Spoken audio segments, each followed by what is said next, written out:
Ms. Lamas is from Belo Horizonte, Brazil. She received her Bachelor of Science in Physics by University of Minnesota in 2021.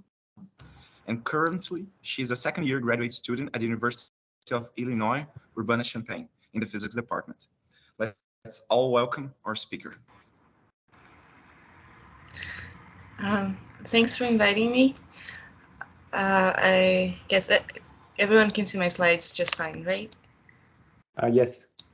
Okay, good. Right, so like Leandro said, my name is Amanda, and today I'll talk about my work with Professor Eric Chitamber on multipartite non-locality in Clifford networks. And feel free to interrupt me at any time if you have questions. Okay, right. So let me know if you can't see the next slide or if you got stuck on the first one. So this is just an outline of my talk. First, I will start with just a reminder about Bell non-locality, and then a review of what has been done recently regarding multipartite Bell non-locality and network non-locality. And then I will present our main results, and finally some consequences and interpretations from our result. Right, so as you probably know, but I'll just briefly comment on this, Bell non-locality tells us that theories based only on local variables cannot account for the predictions of quantum mechanics. So in a standard Bell scenario, you have a shared source that could be a bipartite state that sends one qubit to Alice, one qubit to Bob, and then Alice and Bob will make independent measurements that are conditioned on some inputs, X and Y, that they receive. And these outcomes of those measurements will follow a probability distribution that is given just by Born's rule. So can you see the cursor, the mouse cursor, or not? Yeah. Okay, good. We'll follow just the probability distribution that's given by Born's rule. But if we want to write these correlations that A and B follow in a classical way, we could introduce some hidden variable, lambda, and that hidden variable, the role of this variable would be to account for the shared past of the inputs, and not the inputs, of the part of the system that Alice and Bob received, such that it would explain the correlations between the outcomes A and B. So if a probability distribution can be written in this classical way, we say that it is local. And on the other hand, if it's a correlation that cannot be written in this classical way, then we say that it is non-local. So you can generalize the standard bipartite Bell non-locality to a multipartite case in a pretty straightforward way. You can simply, maintain the structure that you only have one common source and add multiple parties. So you can add as many parties as you want, as long as you have one common source. Then all the classical correlations that can be achieved using that hidden variable form that I showed before are pretty well characterized. They actually form a polytope, which is convex, and the edges correspond to the Bell inequality.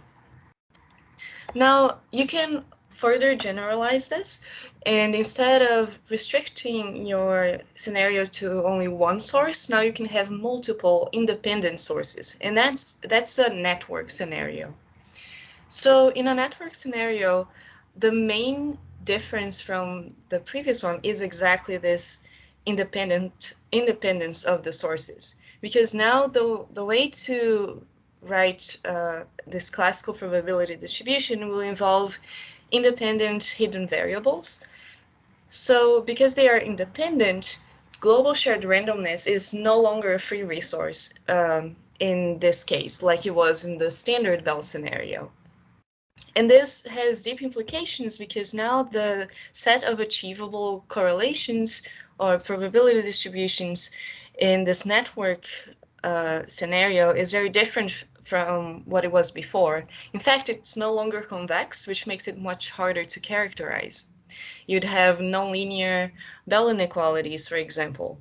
So it is difficult to determine if a probability distribution is non-local in a network case because we don't know, because it is difficult to characterize the set of local correlations. And so, like I said, there is a fundamental difference between the non-local scenario and, the network scenario and about standard Bell non-locality, the standard multipartite Bell non-locality scenario, and which stems exactly from this independence of the sources. However, you could have a network that shows a network non-local correlation whose correlation still stems from a Bell non-locality scenario. For example, if this network has, in one of the parts of this network, it has one source that distributes qubits to multiple parties that share the same source, and non-locality comes from that portion of the network instead of using the rest of the network structure, we would say that this is a form of disguised Bell non-locality, which is still technically network non-local because you can write the probability distribution as in this form that I showed, but then this non-locality doesn't stem from really the network structure.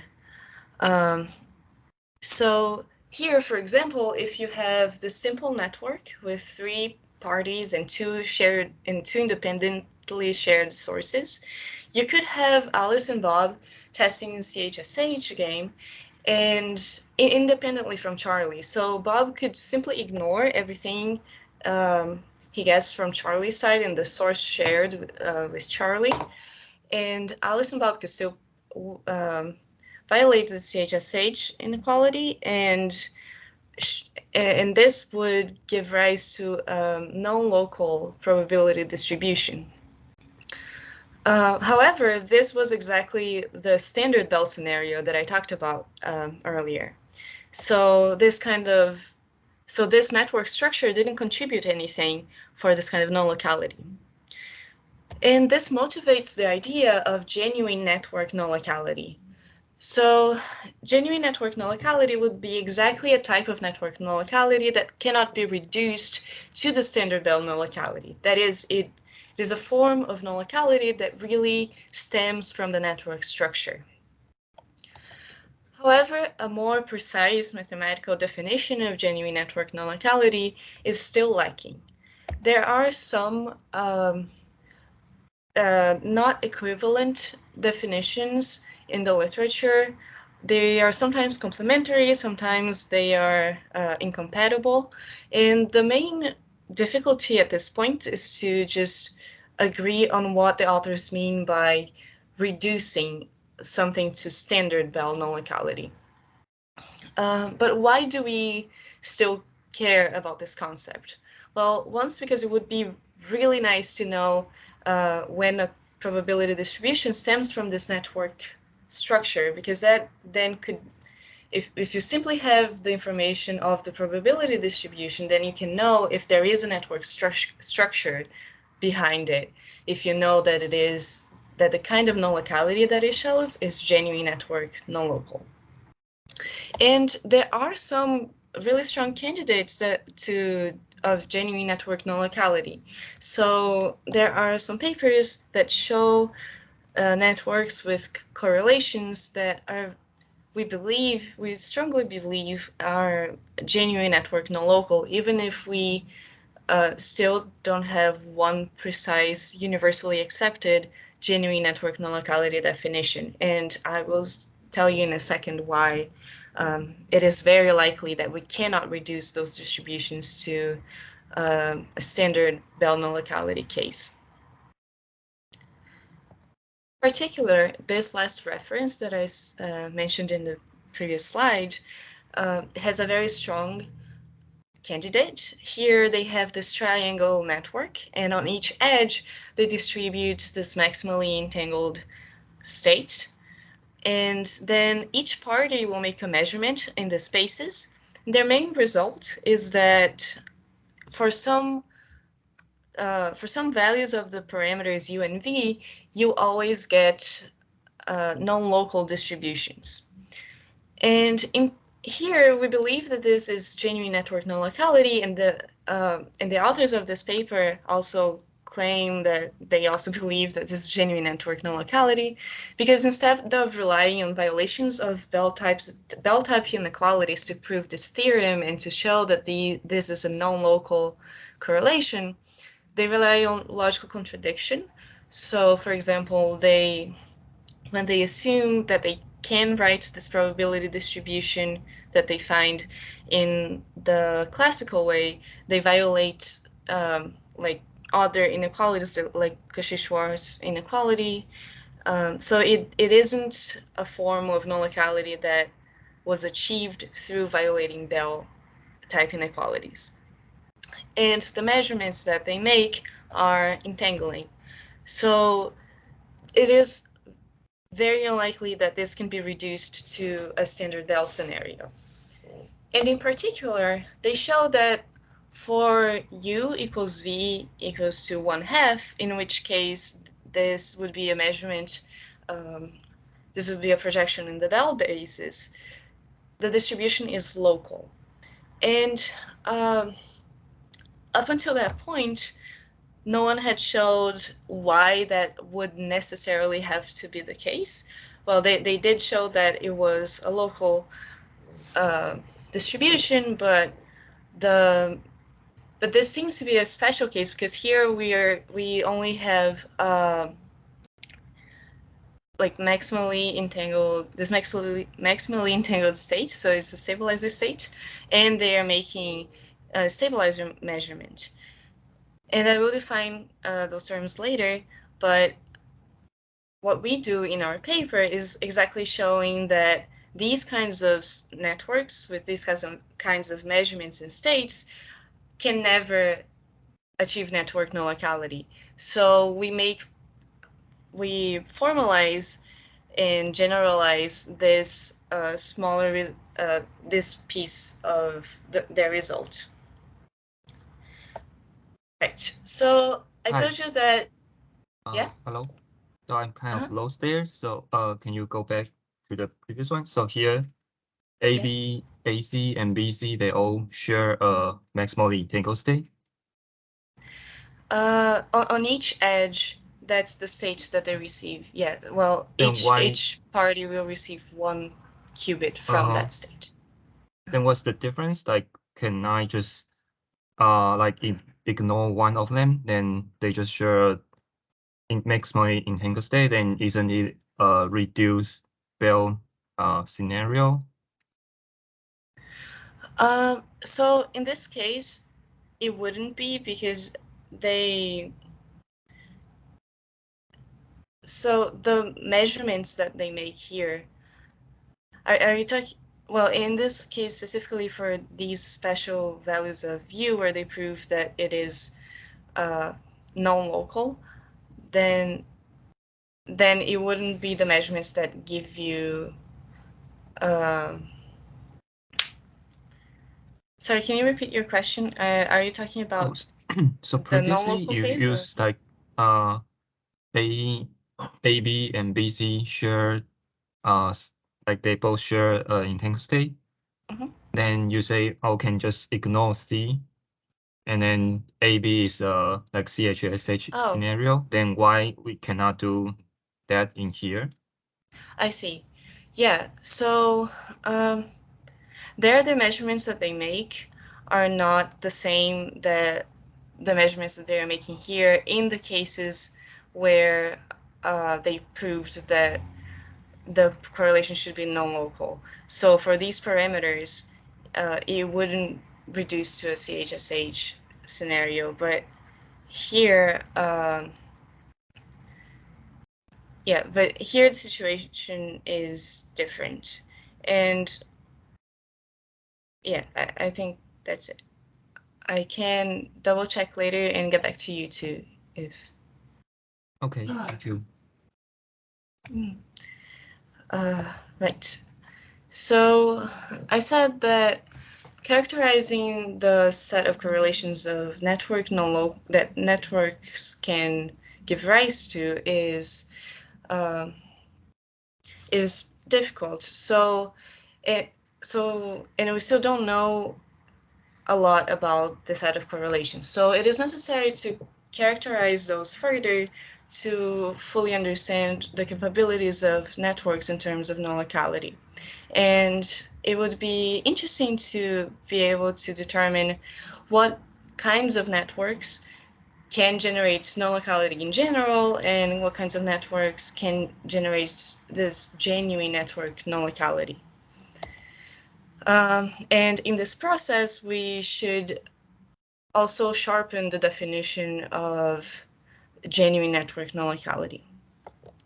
So the question that we try to answer in this work is if Clifford networks can generate network non-locality. And Clifford networks here are networks that have the states shared that are stabilizer states and where the parties make Clifford measurements. And I will explain that in detail soon.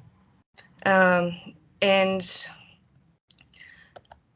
our main result is that Clifford networks cannot generate network non-locality. And our model also provides some insight on what the relevant features would be for genuine network non-locality, because when we relax some constraints, we see what kinds of non-locality we can achieve. Right. So now I'll talk about the main result, show some definitions, and then sketch a proof. Okay, so first, just establishing some notation. The n-qubit this n-qubit polygroup is simply the Pauli matrices with some phases, and then we have the definition of a Clifford group, which is a normalizer of the Pauli group. So basically, if the Clifford group consists of the matrices, the operators, that upon conjugating the polys will give you back something that is in the Pauli group as well. So the Clifford group is generated by Hadamard, CNOT, and the phase gates. This induces the definition of a stabilizer state, which is a state obtained by applying a Clifford gate onto this zero state in the computational basis.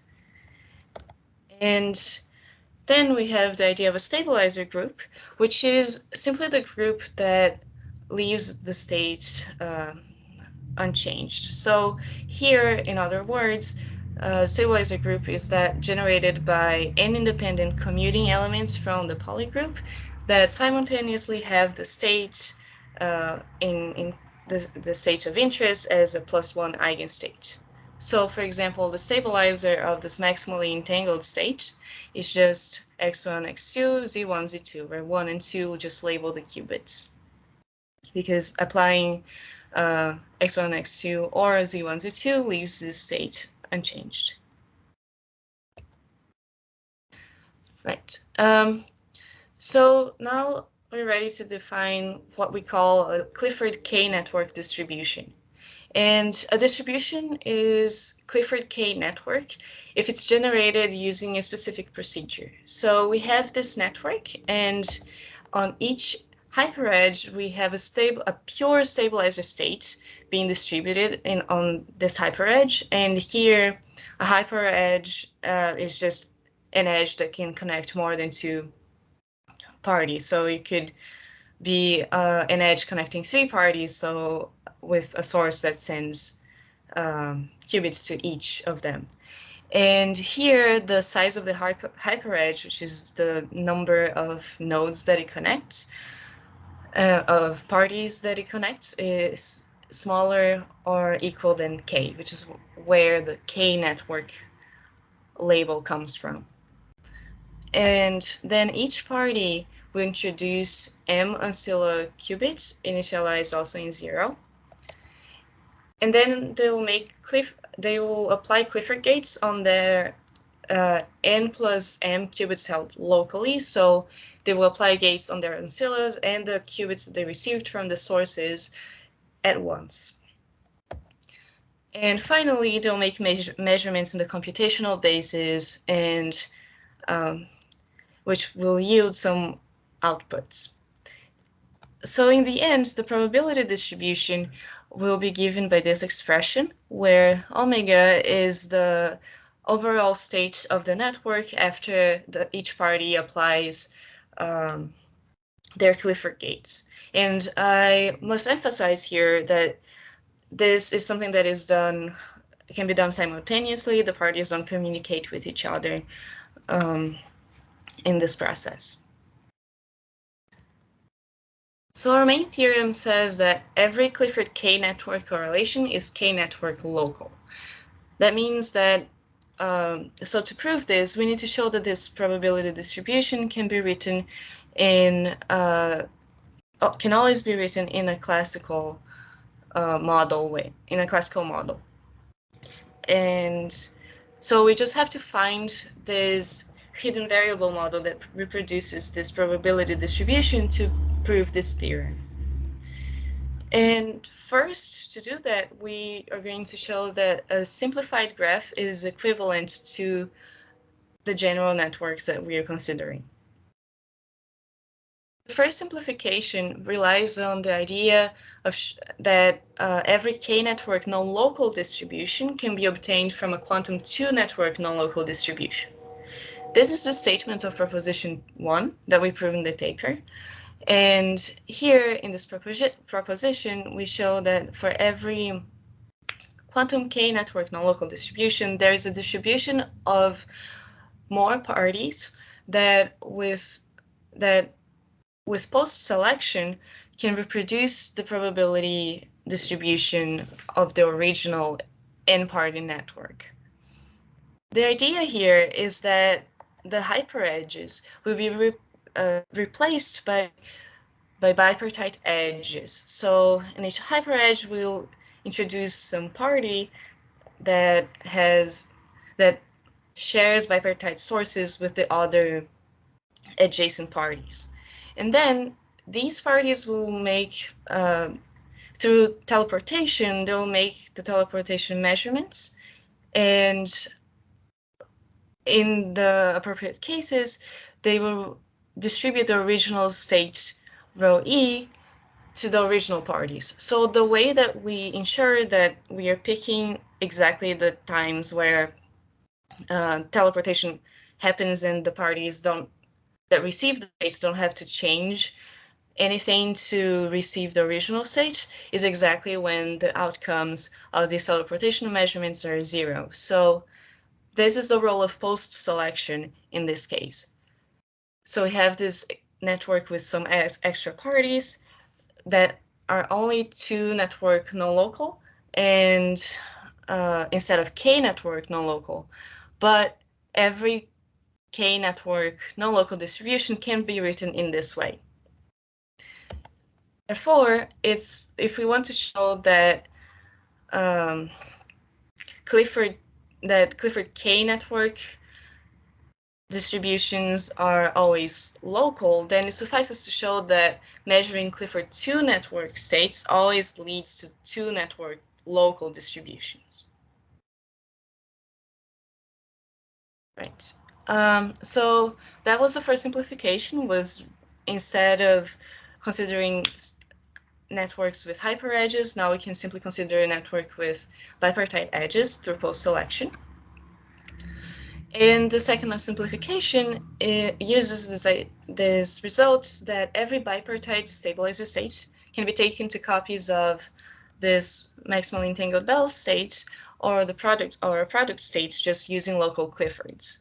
And this allows us to simply consider networks that have this maximally entangled state or the product state being distributed on the edges, because we can absorb these local Cliffords into the Clifford gates that each party applies on their qubits.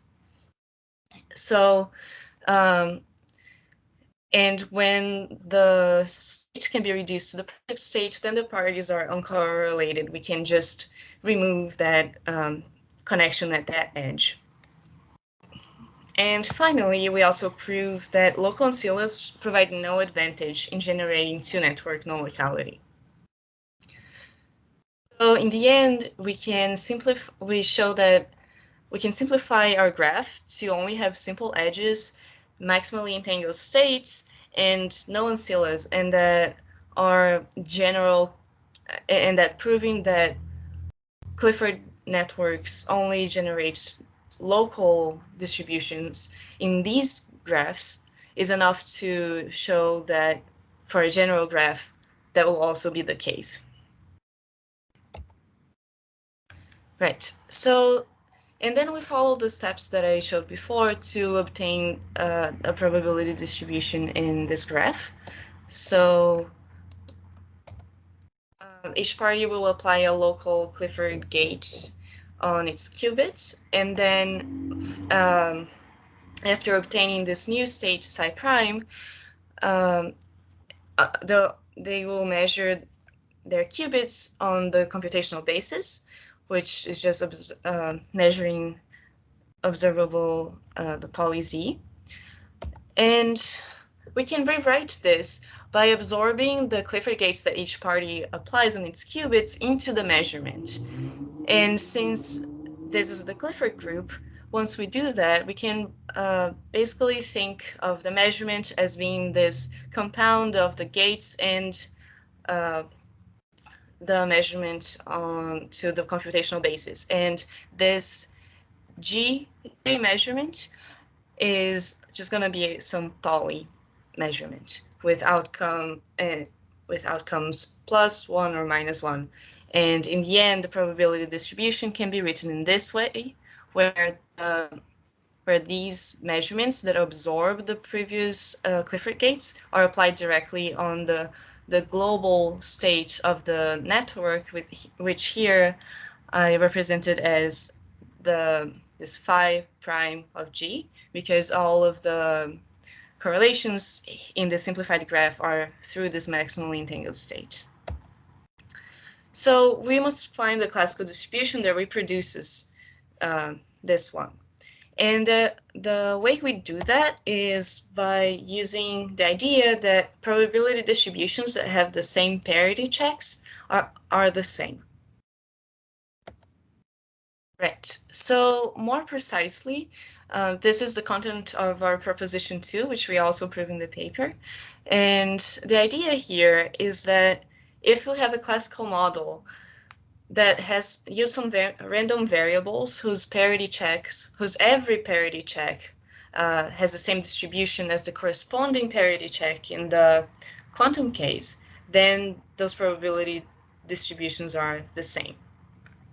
That is, if you pick any set of variables, and they will always be even whenever the product poly observable GS of the corresponding set of qubits in the quantum case will yield outcome +1, for example. So in our classical model, we will distribute independent Bernoulli random variables on each edge, and then use properties of the stabilizer group to achieve the correct probabilities. So like I said, we just have to verify that whenever the parity of the classical outcomes is even, we get a +1 measurement on this product of poly observables, and that this happens for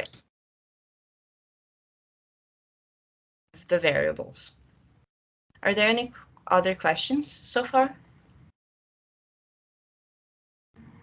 Okay, then I'll keep going. So this finally is our classical model. So on each hyperedge in this classical model, we distribute these random variables, this tree of independent random variables that can be either 0 or 1 with equal probability.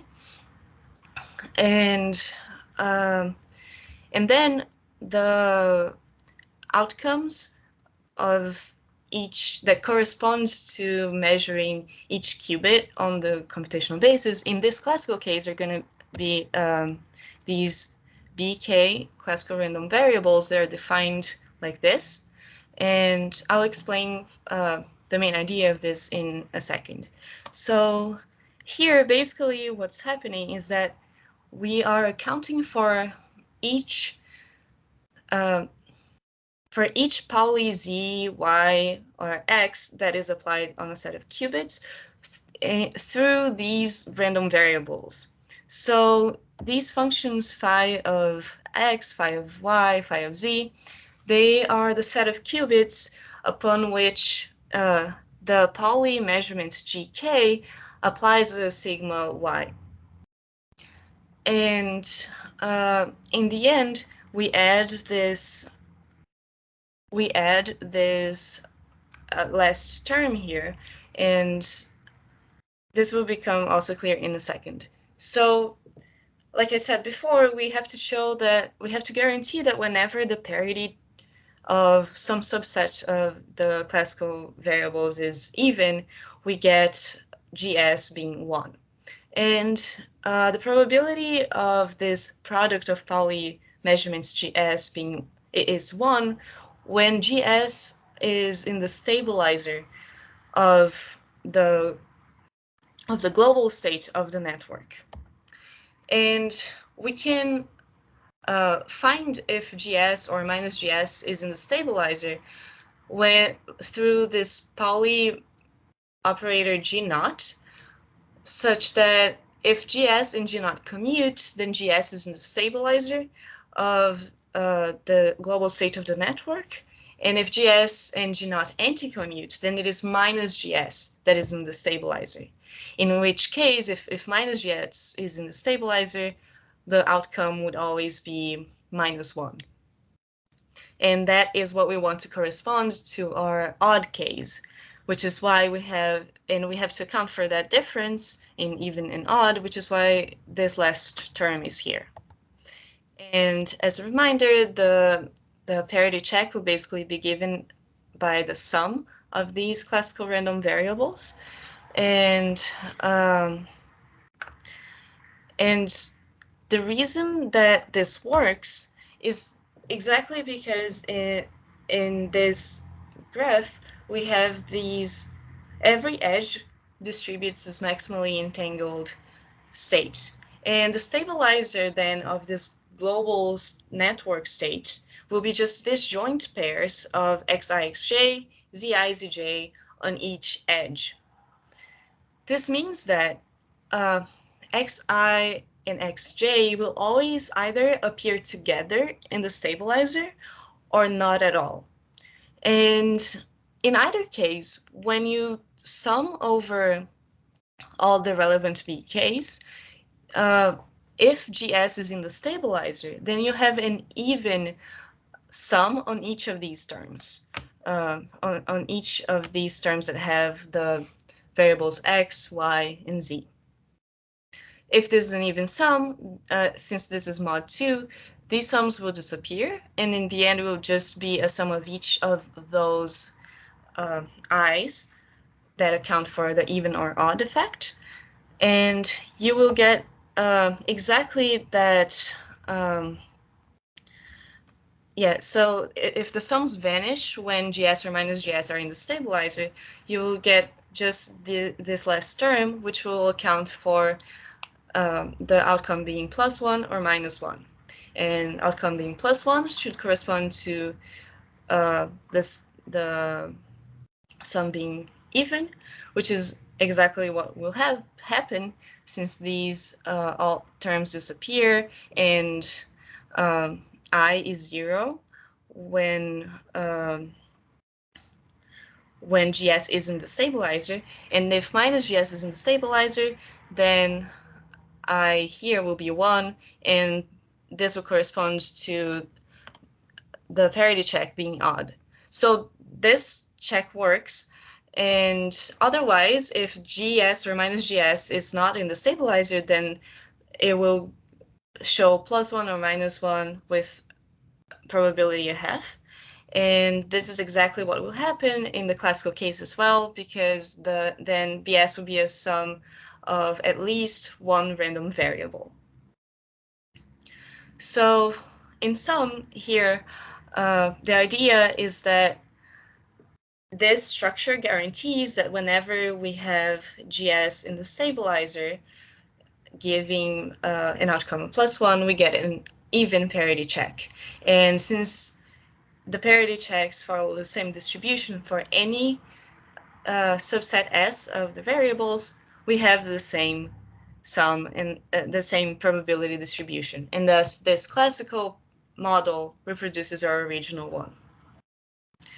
So, summarizing this part, we wanted to understand what kinds of networks generate network non-locality, and we asked if Clifford networks could generate network non-locality. And we just showed that Clifford networks always have local models when the probability distributions are generated using the steps that we described. And later on, I'll talk about what this tells us about genuine network non-locality. But for now, you might be wondering, why is this result new? Why isn't the Gottesman-New theorem already enough to give us this result? So the Gottesman-New theorem says that quantum algorithms with only Clifford gates or stabilizer circuits can be simulated in polynomial time in a classical computer. So it shouldn't be too surprising that Clifford networks can't exhibit network non-locality. And yeah, our result has the same idea.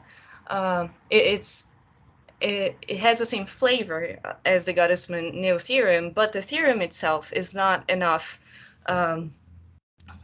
to reach this conclusion in a network scenario. And the reason is that the way that Gottesman-New theorem works is that it provides a classical algorithm to correctly reproduce the outcome statistics when locally measuring a stabilizer state. So basically what happens is that as you're making measurements on your system, the generators of the stabilizer of your entire system will be updated according to whether the measurements commute or not with the state. So if you apply some measurements on party A, you have to know the generators of your entire system, including those that are that relate to parties far away that cannot communicate with party A. And so you must update all of these generators. However, this requires the communication of global information. And in this network model that we have, what happens locally at party A doesn't affect what is happening elsewhere. So you couldn't possibly update the generator because the parties can't communicate to each other. So while Gottesman-New theorem shares a similar spirit, our proof, like it is not enough for this network scenario, and our proof covers that part. Okay, so what can this tell us about what kinds of non-locality networks can generate? So here I'm reproducing our theorem and the way that we generated those distributions. And we follow these 3 steps. And the 4th one that I omitted here is just measurement in the computational basis. And we insist on these steps because all the examples of GNN that have been proposed so far follow similar steps, except a restriction to Clifford measurements. And as we relax these constraints, we see that most of them give rise to at least can produce disguised Bell non-locality. And this gives us a hint of what the secret ingredient to genuine network non-locality should be. And what we believe it is exactly that some non-Cliffordness in the measurements is necessary for genuine network non-locality to arise if we keep these other constraints. Right, so now we're going to relax some constraints and see what happens. And the first relaxation we make is that instead of requiring each party to perform one Clifford gate on its qubits at once, now we allow for sequential local processing. So now each party can make a measurement on its ancilla qubits or part of its qubits, get some outcome, and then use that outcome as an input to inform your next measurement on the other qubits. And this is what is known as local wiring. And local wiring allows you to play non-local games, like Mormon Square game. And this has been shown by Fritz to yield disguised Bell non-locality. In a little more detail, here we see that this is local wiring because exactly because of what I said before, you can get some information, you can make some measurement on the qubits that came from the shared source with one party, and maybe some more ancillas, get some outcome, and then use that as an input to what you're going to measure in another party. And then you could play the CHSH game. I think that relates to the question that was asked before, and yeah, and I think that's part of the answer, is that in our scenario, we are not allowing for this sequential processing, so you couldn't use the outcomes of some partial measurement as an input for your next measurements, like in a CHSH game or a Mormon Square game you would. And so here you can exactly play those games. And Fritz's construction was exactly showing how you can go from just a Cinder Bell scenario where you have some inputs and then the parties make some measurements conditioned on those inputs and get some outcomes. And here, instead of just receiving inputs, we can look at this network without inputs, but even though the network itself doesn't have inputs, it can be seen as if like this subset of the network, so just this part, received inputs from party C if this sequential local processing is allowed. So it's in that sense that allowing for local wiring allows you to achieve disguised Bell non-locality. Does that answer the question that was asked before? Yes, thank you. Okay, good. Right, and then we can relax another constraint. We could, instead of requiring the stabilizer states to be pure, we could allow for mixtures. And you can make a construction that is just an extension of the Magic Square game to a network setting, using that idea of inputs to no inputs from Fritz, to show that this also yields disguised Bell non-locality. And this highlights the non-convexity of the set of correlations and networks, which is interesting because like if you are in a local area, so if you are in a local distribution and then and then instead of keeping pure stabilizer states, you just consider combinations of those, you can go out of this local area because it is no longer a polytope, it's not convex. So you can go out of this local site. And then finally, you can remove the restriction that we require stabilizer states to be distributed. And then if you don't require stabilizer states, you can share magic states. And once you apply the Clifford measurements, the Clifford gates, these magic states basically allow for any kind of measurement to be made. And if you can make any kind of measurement, then you can reach, for example, that triangle network from that yields what we believe to be a genuine network non-local distribution, like in Renew's paper. So this makes us believe that some non-Cliffordness is what is important for networks to exhibit genuine network non-locality, or it is something that tells you that networks, that this kind of non-locality would be genuine network non-local, because other relaxations still allow you to get disguised Bell non-locality. So in sum, today I explained how why network non-locality is a little more difficult to characterize, and why it would be interesting for us to understand if some form of non-locality stems from this network structure, or if it can just be traced back to a standard Bell scenario.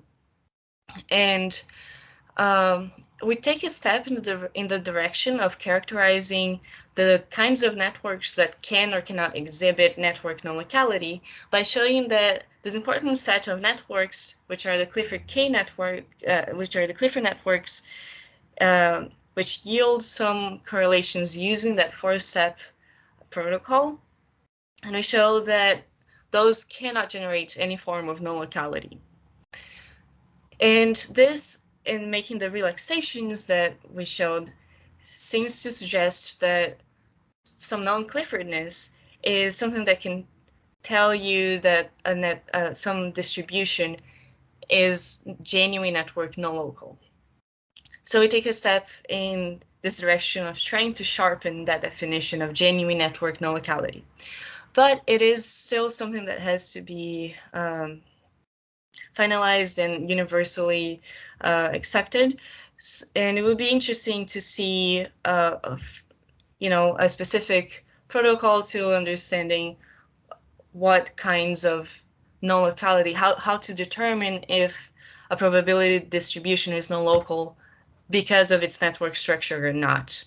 So this table summarizes the results.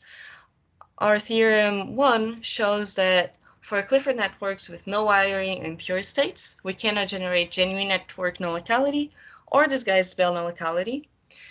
And then if you relax your constraints and you allow for local wiring, but you keep the restriction to pure states, you can get disguised Bell non-locality because of Fritz's construction. And if the question whether you can get genuine network non-locality or not depends on the definition. So some definitions say that no, that as long as you have wiring, you cannot have genuine network non-locality. And that's what this paper by Supich claims. But again, there are some other definitions that are complementary, but not exactly the same. And it's the idea of what it means to reduce probability distribution to one that could be achieved in a standard Bell network, in a standard Bell scenario. So the meaning of that reduction still needs to be universally accepted. So yeah, this depends on this genuine network non-locality definition. And what we still don't know is if you have no wiring and mixed states in a Clifford network, can you achieve genuine network non-locality? Because we know that it can show disguised Bell non-locality, but if we can have genuine network non-locality, then we need a more formal definition to find out. So yeah, we hope to have taken a step that helps to organize what we know about network non-locality, and we contribute by saying that at least this big class of this important class of networks cannot show any kind of non-locality. And that's my talk, and thank you for your attention, and I'm free to take any questions.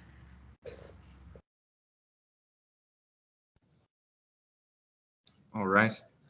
Yeah, thank you very much for your very nice talk. It's a very interesting result as well.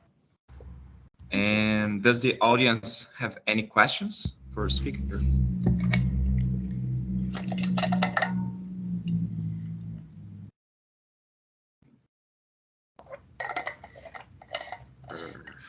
Perhaps not. I'm not sure. One question related to this, to what you're showing here, is you have an idea what you would expect for the scenario of genuine network non-locality for the non-wiring and mixed states?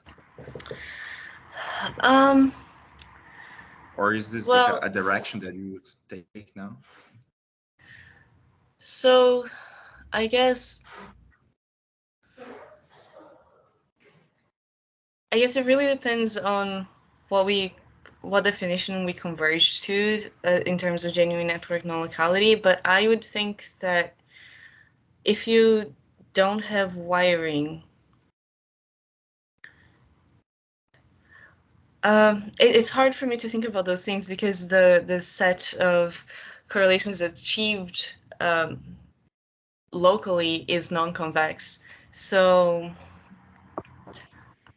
personally, I think I would be guessing if I said yes or no. I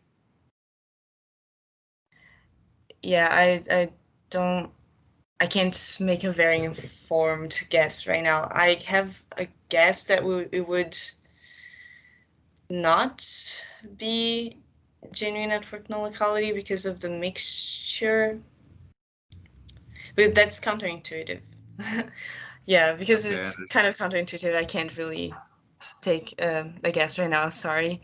But this is something that we're still thinking about, especially how to really define genuine network non-locality. And there are so many papers with adjacent definitions, and we really should find a way to converge to something meaningful. But to do that, I think we need to know more about what kinds of networks can generate non-locality in general, which is surprisingly a field that isn't that well characterized yet. Okay, I see. All right. Oh, we just have this. I think perhaps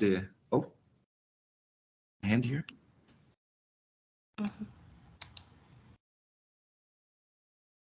No. Yeah, There's someone no further raised their hand, then. but I can't hear. Yeah, so can you hear me? Oh. Yes. Right. Yes. Thanks for the talk. I have a question that it's related to your comments just now regarding this Gottman's Nail theorem. I guess you were saying that it cannot be applied directly to come to the conclusion because you need communications, and this is actually forbidden in the network. So can I turn this around and say that the theorem provides some kind of network local model, but augmented with some classical communications? Yeah, I think if you have classical communication, then that would be I think you're right, that then you would get local, then you could reproduce the probability distributions with a classical model. Yeah, I think you're right. Then Gottman nil would apply because you could do the same sort of updating. I believe so. But I think you would still have to do that. Would you still have to do that sequentially, though? Because you might still have to do it sequentially. No. And this is not allowed in this kind of model? In this kind of model, we don't allow it to be done sequentially. Yeah. I see. I see. Okay. Yeah, so, I don't fully recall if you must be sequential in Goddess Monel. But yeah, sorry, go ahead. Yeah, so another question is, how do you think things would change if inputs are introduced in these networks? So if I understand correctly, there's no input allowed in all these results if you're shown on. Yeah, so if you have inputs, you could model the inputs with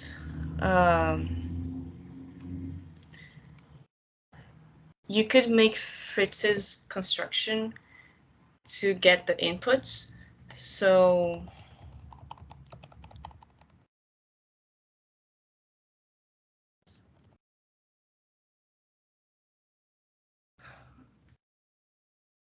if you introduce inputs, then you would still not have non-locality, because you can basically treat the inputs as just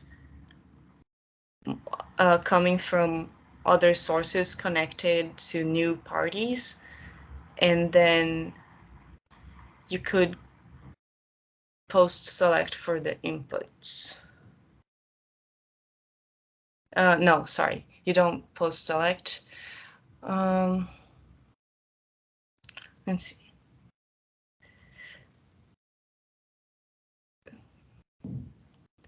Yeah, so allowing for inputs would be equivalent to having networks with more parties where you make sequential local processing. So in that sense, that would allow you to get non-locality, but that would be disguised by non-locality. Okay. Does that answer your question? Yeah.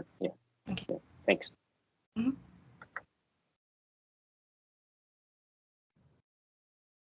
Okay. Do we have questions?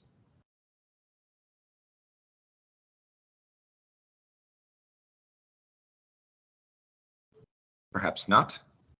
So Amanda, I would like to thank you again for coming.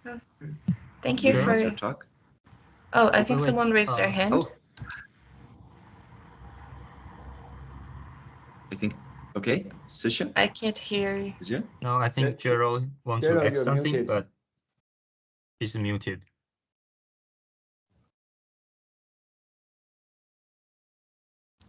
Who is muted?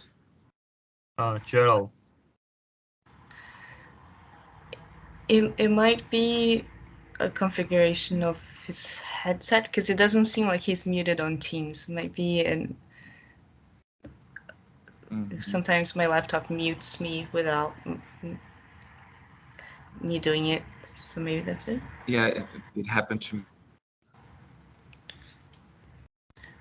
Maybe if there's a chat, I could ask in the chat.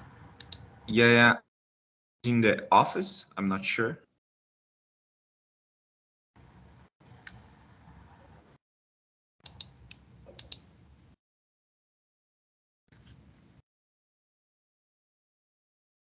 Maybe Gerald can type in the chat if you want to ask any question.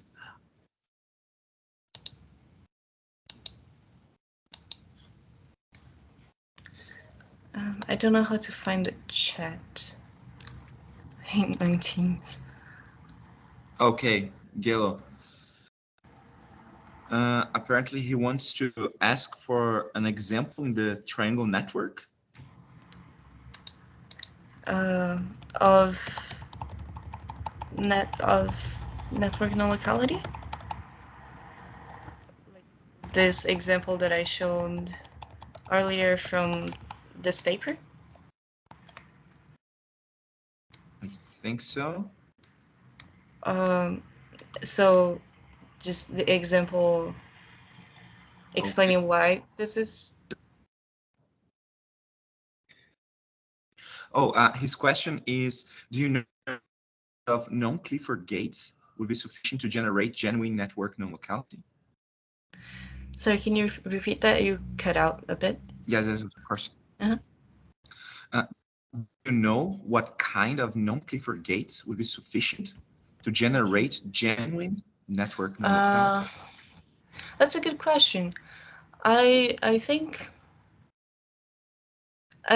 as long as you leave the Clifford group constraint, that should be enough. I guess any is what I would think should be enough for genuine network non-locality. I think the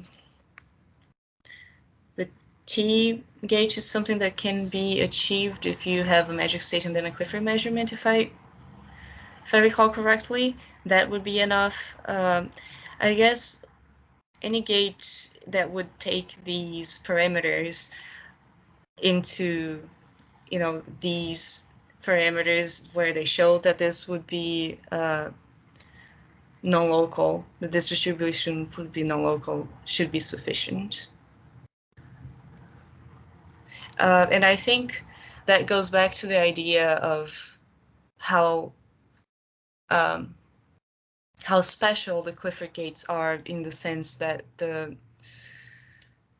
kind of randomness that you can get with just Cliffords is basically coin flips, which is why it makes it easier to write classical models. So as long as you have anything that gets you out of that constraint, you should be able, at least we believe, to generate genuine network non-locality. Does that answer the question? You're muted.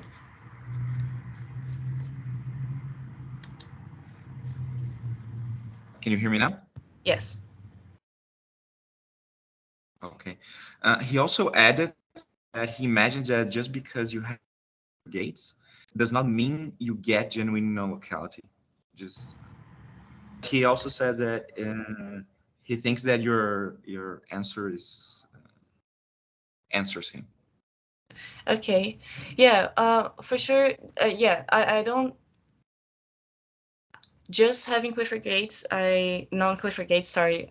I agree that shouldn't be sufficient to say that you get genuine network non-locality, but it is, I guess, a hint.